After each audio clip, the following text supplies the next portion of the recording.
महंगाई ने जहां पहले ही आम आदमी की कमर तोड़ रखी थी, तो वहीं अब महंगाई ने गृहिणियों का बजट भी बिगाड़ दिया है।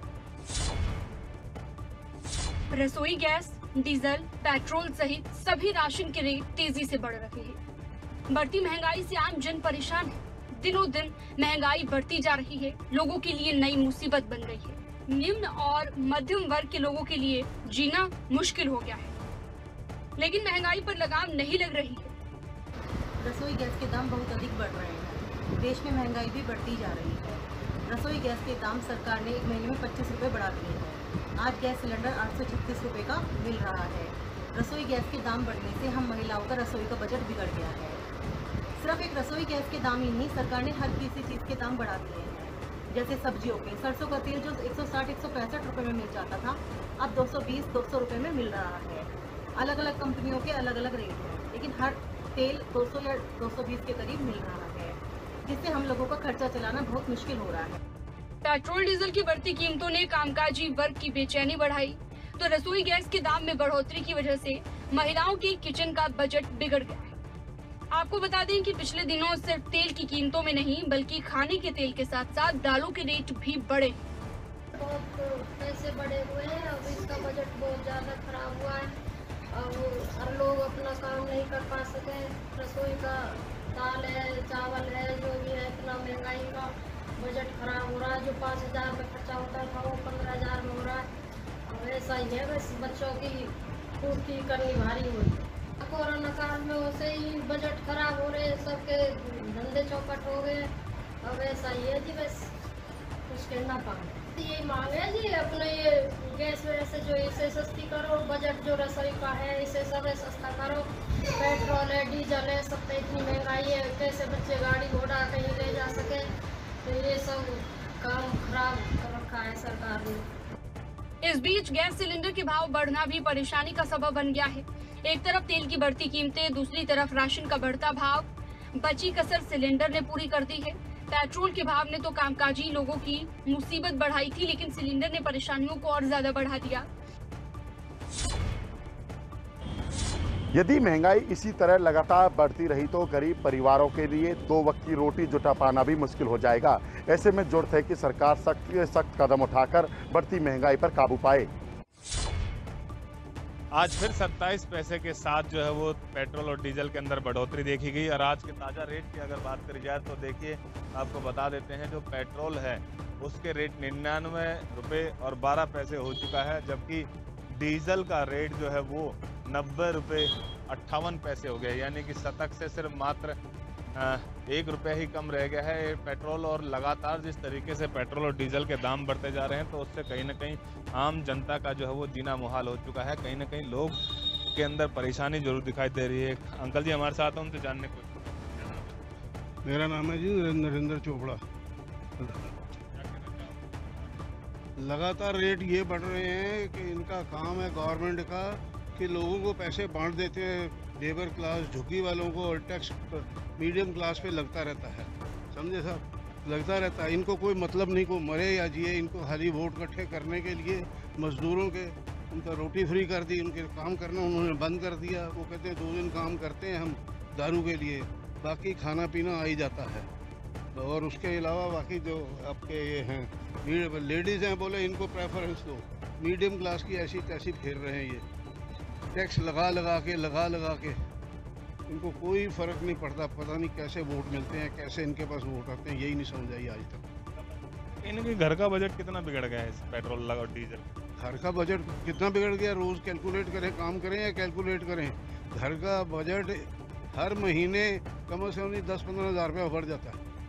कहीं जो है 10-15 हज़ार रुपये का अतिरिक्त बोझ जो है वो आम जनता के ऊपर पड़ता दिखाई दे रहा है। और कहीं ना कहीं जो है वो पेट्रोल पंपों पर भी भीड़ कम दिखाई दे रही है। आप पेट्रोल पंप से हो भैया? क्या नाम है?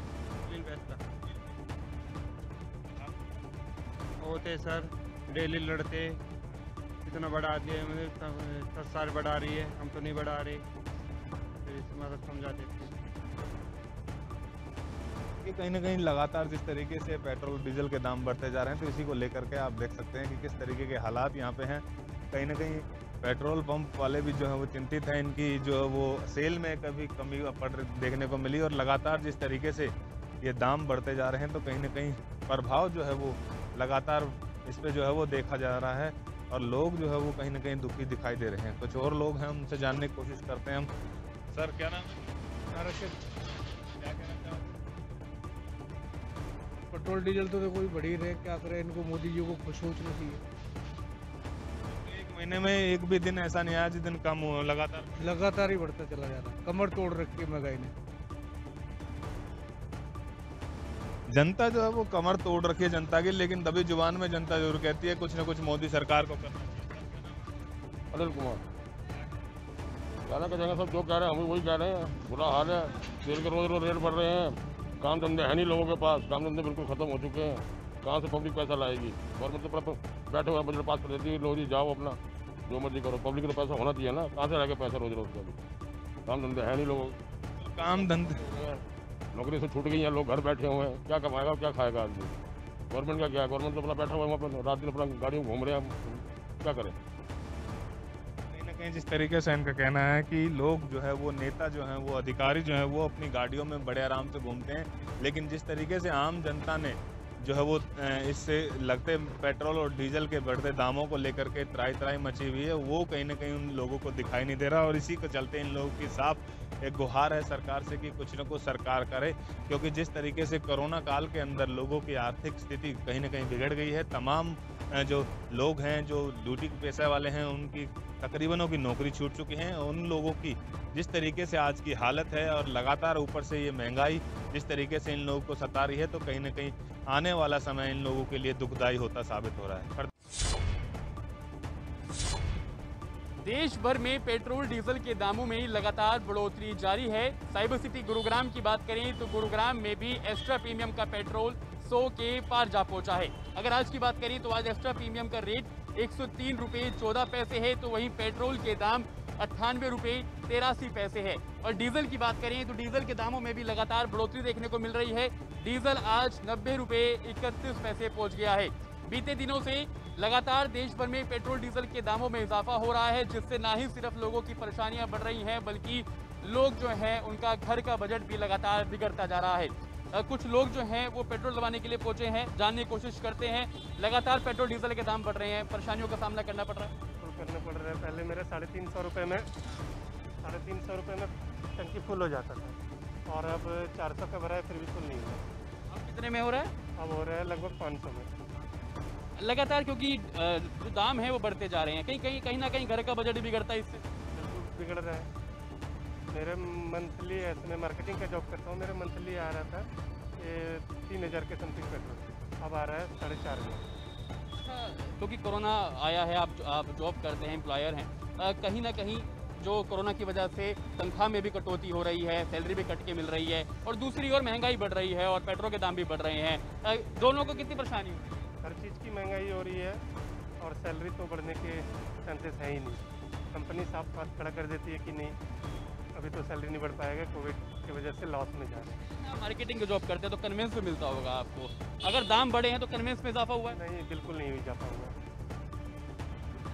उतना ही कन्वेंस है। पेट्रोल अभी 100 रुपये हो गया और कन्वेंस वही मिल रहा है, यानी कि अपने जेब से लगाने पड़ रहे हैं। जेब से लगाने पड़ते। बिल्कुल, देखिए, क्योंकि लगातार पेट्रोल डीजल के दाम बढ़ रहे हैं, ऐसे में लोग जो हैं उनका यही कहना है कि कोरोना की वजह से बीते 2 साल से ना ही तो उनकी तनख्वाह में कोई इजाफा हुआ है, ना ही इंसेंटिव लगा है, बल्कि जो नौकरी करते हैं उनको ही परेशानी का सामना करना पड़ रहा है। लगातार दाम बढ़ रहे हैं पेट्रोल डीजल के, परेशानी हो रही है बहुत ज़्यादा। नुकसान सैलरी बढ़ी नहीं लॉकडाउन के कारण, और पेट्रोल दाम बढ़े जा रहे हैं। सरकार से क्या कहना चाहिए? ये जीएसटी के दायरे में आना चाहिए पेट्रोल भी, तभी रेट डाउन होंगे, नहीं तो फिर महंगाई तो बढ़ती रहेगी इसके कारण। बिल्कुल, लगातार जो लोग हैं वो यही मांग कर रहे हैं कि सरकार को बढ़ते दामों में कहीं ना कहीं रोक लगानी चाहिए, क्योंकि देखिए पेट्रोल के अगर दाम बढ़ते हैं तो ज़रूरत की चीज़ें हैं वो भी महंगी हो जाती हैं। अगर घर के राशन की बात करें या घर के बाकी सामान की बात करें तो वो भी लगातार जो है महंगा होता चला जाता है। लगातार जो दाम हैं उनमें इजाफा हो रहा है। कुछ और लोग हैं, उनसे बात करने की कोशिश करते हैं। लगातार पेट्रोल डीजल के दाम बढ़ रहे हैं, नुकसान हो रहा है? हाँ, बहुत नुकसान हो रहा है। कितनी परसेंट है? बहुत परेशानी हो रही है। सरकार से क्या कहना चाहेंगे? पेट्रोल का दाम तो ऑब्वियस कम होना चाहिए, पेट्रोल डीजल दोनों का ही कम होना चाहिए। बिल्कुल, देखिए, लोगों का यही मांग है कि सरकार पेट्रोल डीजल के दाम में जो बढ़ोतरी हो रही है इसको कम किया जाए और जो लगातार दाम बढ़ रहे हैं उस पर कहीं ना कहीं रोक लगनी चाहिए। आग के तांडव की दो भीषण तस्वीरें सामने आई। एक तरफ तो राजधानी दिल्ली के टीकरी इलाके में भीषण आग लग गई और पूरी मार्केट आग में तबाह हो गई, तो दूसरी तरफ करनाल केंद्रीय रोड पर एक केमिकल फैक्ट्री में आग लग गई और आग का तांडव यहाँ पर भी देखने को मिला। राजधानी दिल्ली के टीकरी इलाके में स्थित एक प्लास्टिक के गोदाम में भीषण आग लग गई। आग इतनी भयंकर थी कि आसमान में धुएं का गुब्बार तस्वीरों में साफ नजर आ रहा है। देखते ही देखते आग ने विकराल रूप ले लिया। वही सूचना मिलते ही दमकल विभाग की गाड़ियां मौके पर पहुंची और घंटों की कड़ी मशक्कत के बाद आग पर काबू पाया जा सका। हालांकि आग लगने के कारणों का अभी खुलासा नहीं हो पाया, लेकिन इस घटना में बड़े नुकसान की आशंका जताई जा रही है। वही गनीमत रही कि इस हादसे में कोई जानी नुकसान नहीं हुआ। वही आग का तांडव करनाल में भी देखने को मिला। ये आग की लपटें भयंकर है। आग का गुबार जिले के इंद्री रोड पर बनी केमिकल फैक्ट्री का है। फैक्ट्री के बंद होने के समय अचानक टैंक में लीकेज होने के बाद आग लग गई। वही कर्मचारी आग पर काबू पाने के प्रयास में जुट गए, लेकिन आग और भड़क गई, जिसके बाद फायर ब्रिगेड को सूचना दी गई। फायर ब्रिगेड की 15 गाड़ियों ने कड़ी मशक्कत के बाद आग पर काबू पाया, लेकिन आग इतनी भयंकर थी कि आग लगने से पूरी फैक्ट्री जलकर खाक हो गई। फिलहाल आग लगने के कारणों का अब तक खुलासा नहीं हो पाया है, लेकिन कड़ी मशक्कत के बाद दमकल विभाग की ओर से आग पर काबू पा लिया गया। 3 कृषि कानूनों के खिलाफ लगातार किसानों का आंदोलन जारी है। वहीं सिंगू बॉर्डर पर बीती देर रात अचानक लंगर और झोपड़ियों में भयानक आग लग गई। आग लगने से झोपड़ियां और लंगर पूरी तरह जलकर खाक हो गया। ये भयंकर नजारा कुंडली बॉर्डर का है, जहां आग की लपटें इस कदर फैली कि किसानों की झोपड़ी और लंगर का सारा सामान जलकर खाक हो गया। दरअसल कृषि कानूनों का विरोध कर रहे किसान दिल्ली की सीमाओं पर डटे हुए हैं और लगातार कानून रद्द करने की मांग कर रहे हैं। किसानों ने तो यहां अपने तंबू तक गाड़ रखे हैं। वहीं झोपड़ियों और लंगरों में आगजनी की घटनाएं भी अब सामने आ रही हैं। अब फिर से एक और हादसा हो गया।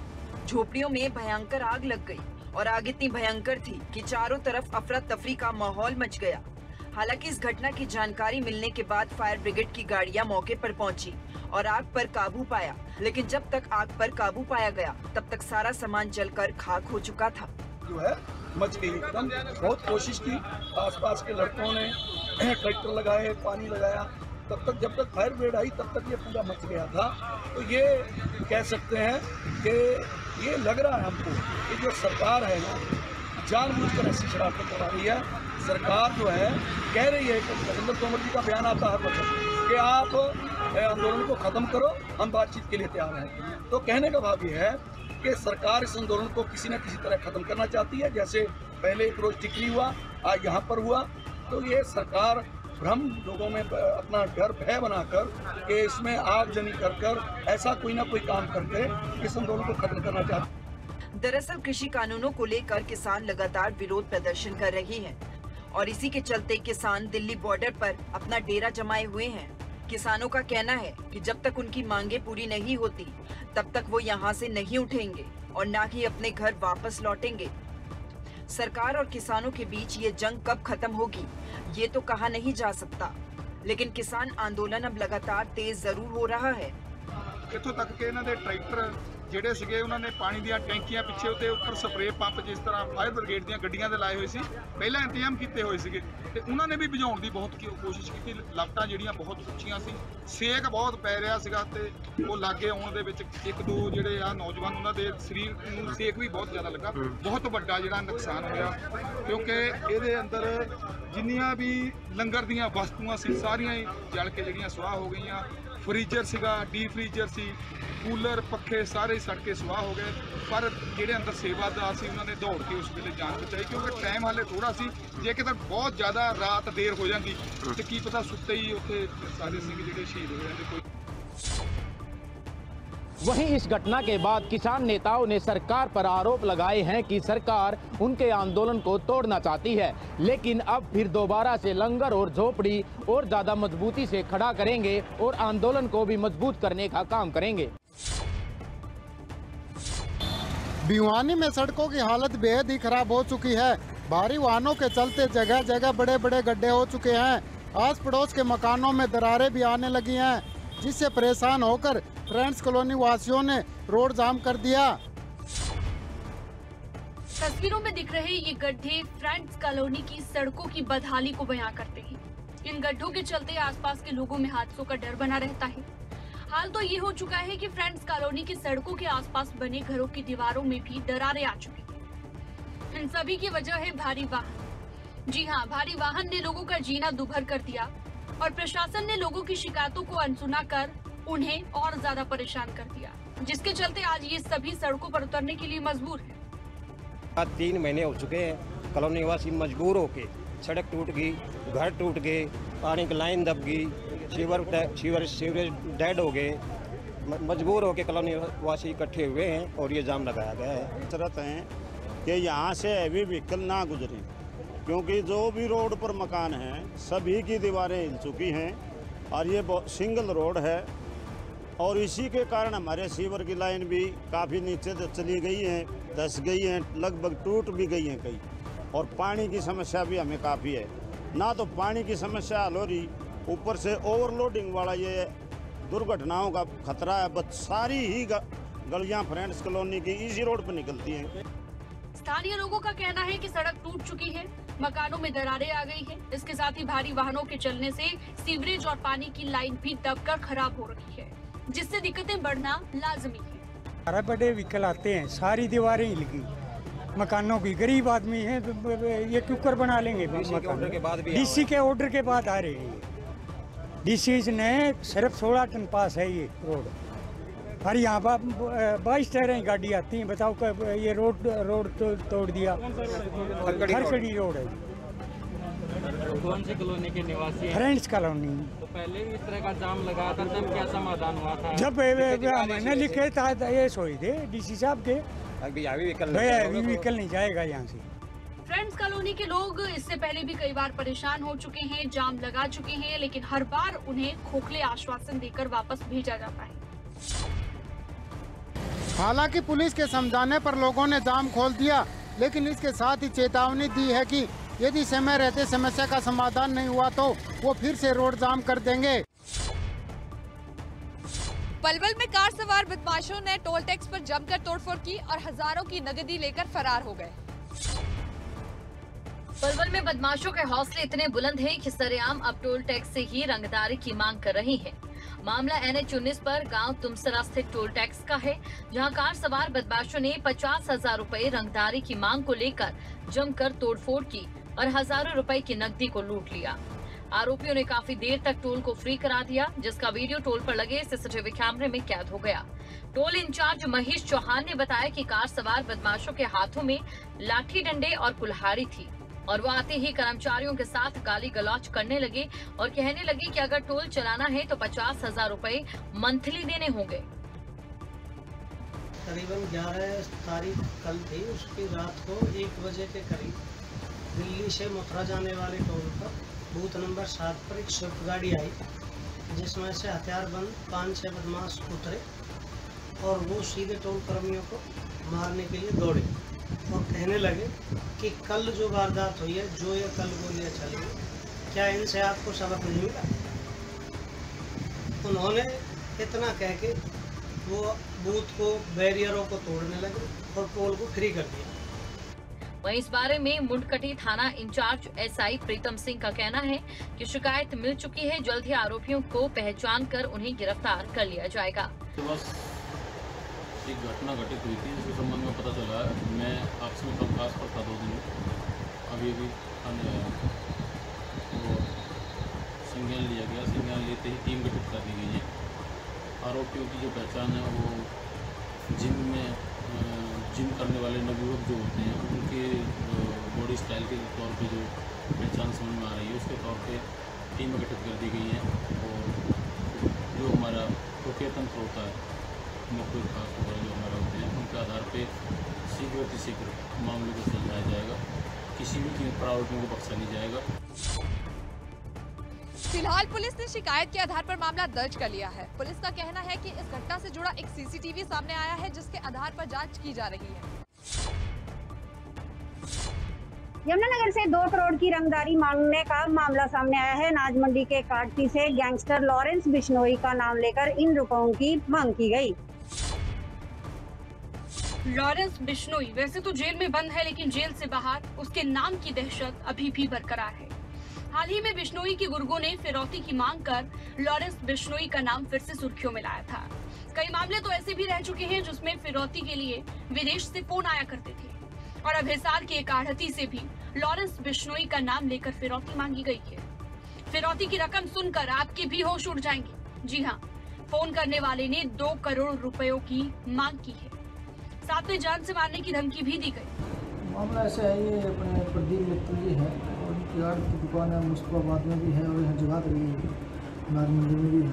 काफ़ी पुराने आड़ती है। तो इनके पास 7 तारीख को एक करीब 9 बजे इनके पास कॉल आया कि 2 करोड़ रुपये चाहिए, उनको तुझे तेरे बेटे को मार दें। तो उसके संबंध में मामला दर्ज किया गया।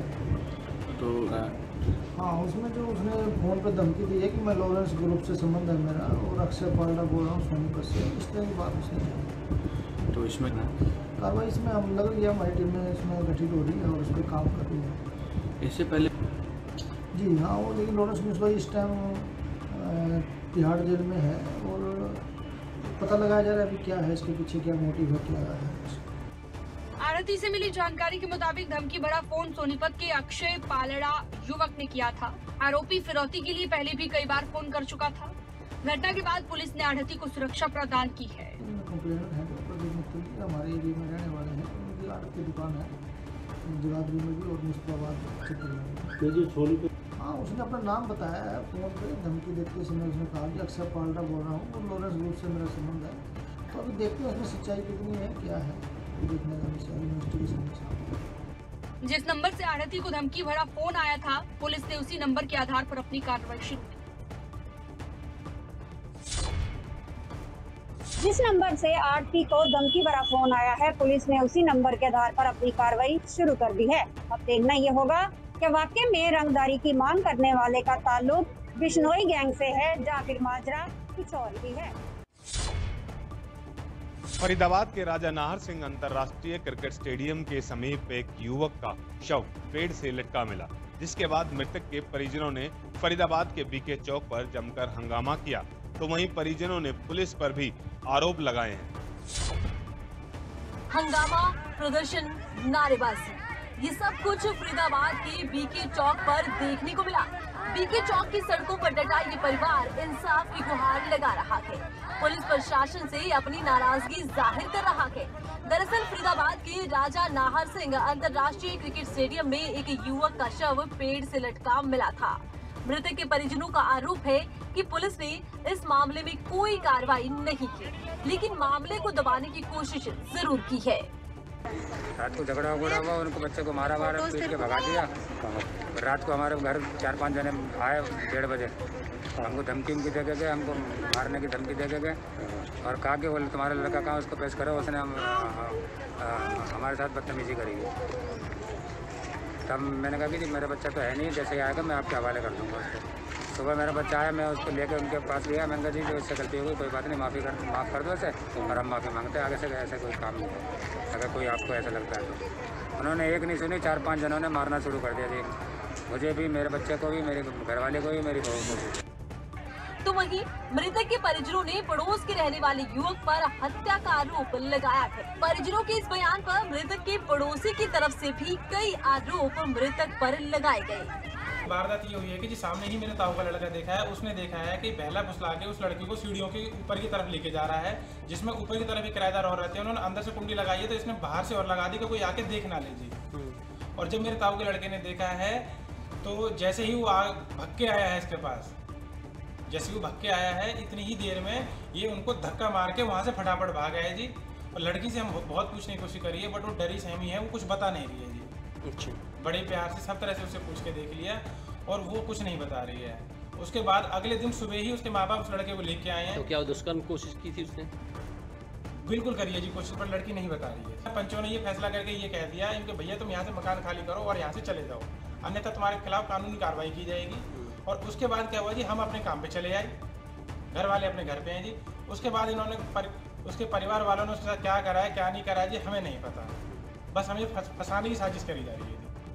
फिलहाल दोनों ही पक्ष एक दूसरे पर आरोप लगा रही हैं, तो वहीं पुलिस का कहना है कि वो तथ्यों के मामले पर ही जांच करेगी। तमामों की ओर से शिकायत मिली है कि उनके लड़के नदीम के साथ